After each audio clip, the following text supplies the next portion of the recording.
पोहोचायची वेळ झाली नाही. 8:30 वाजता पोहोचणार आहे. आम्ही पोहोचलो आता LP बस स्टॉपला. येऊ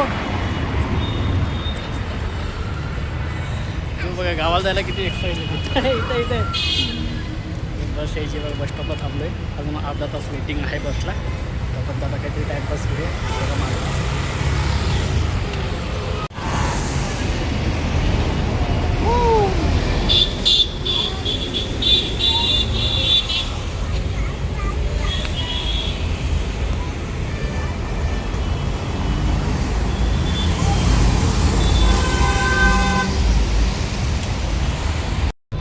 आलेली बसमध्ये बसले मस्त एन्जॉय.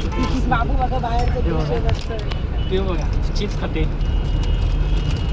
तेव्हा आता गुडं पण जाणार कारण की AC बसते त्यामुळे आता तिला दिवसभर झोपली नाही त्याच्यामुळे आता फटकन झोपणार. चला तर आता डायरेक्ट भेटूया आमच्या बस स्टॉपला, मालेगाव बस स्टॉप. बाबू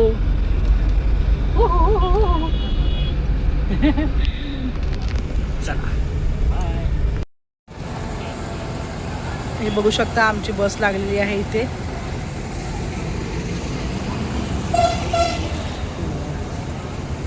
आमची बस लागलेली आहे इथे. आम्ही बसमध्ये चढत आहोत.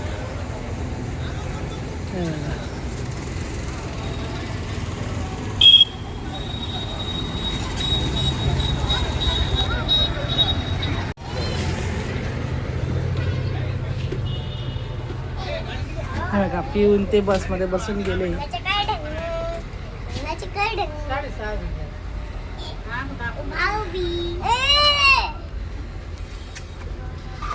चला आता आम्ही थोड्याच वेळात पोहोचू गावाला.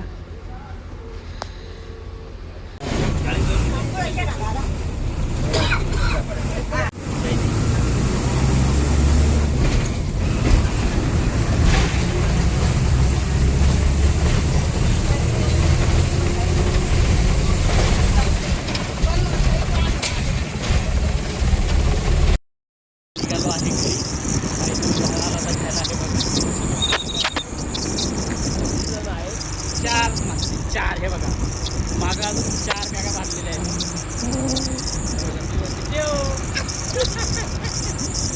हे बघा गावाकडे ही लाईफस्टाईल आहे. 3-4 जण बसून बाबू झोपलेला आहे सध्या. 4 बॅगेला खाली बांधलेला आहे. रस्ता सिंगल रस्ता आहे.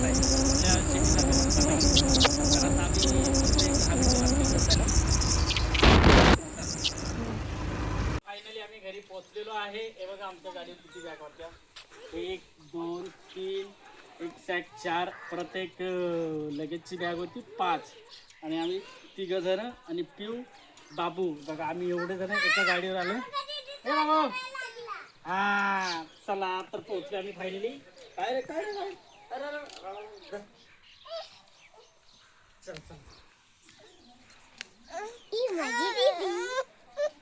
हे बघा गावाकडं पोचलं की लगेच चालू झालं यांचं. बघा झुला मस्त बांधून दिलाय. ही मजा फक्त गावाकडेच असते. म्हणून पोरांना कधीतरी 4-6 महिन्यामध्ये आपल्या लहान बाळांना गावाकडे नेणे गरजेचं आहे. कारण की हे बघा मज्जा करते मस्त. ते बघा येता येतं त्याला झुलाच पाहिजे होता. ते बघा कसं बसलाय. बाबा झुला देत आहे त्याला. हे बघा ही मजाच वेगळी गावाकडची. चला अजून हळूहळू तुम्हाला दाखवतोच काय काय गावाकडे मस्त असं फिरण्यासारखं. उन्हाळ्यात काहीतरी पिऊच्या सुट्ट्या लागल्यात तर बघू किती दिवस राहायचं ते अजून ठरलेलं नाही आहे.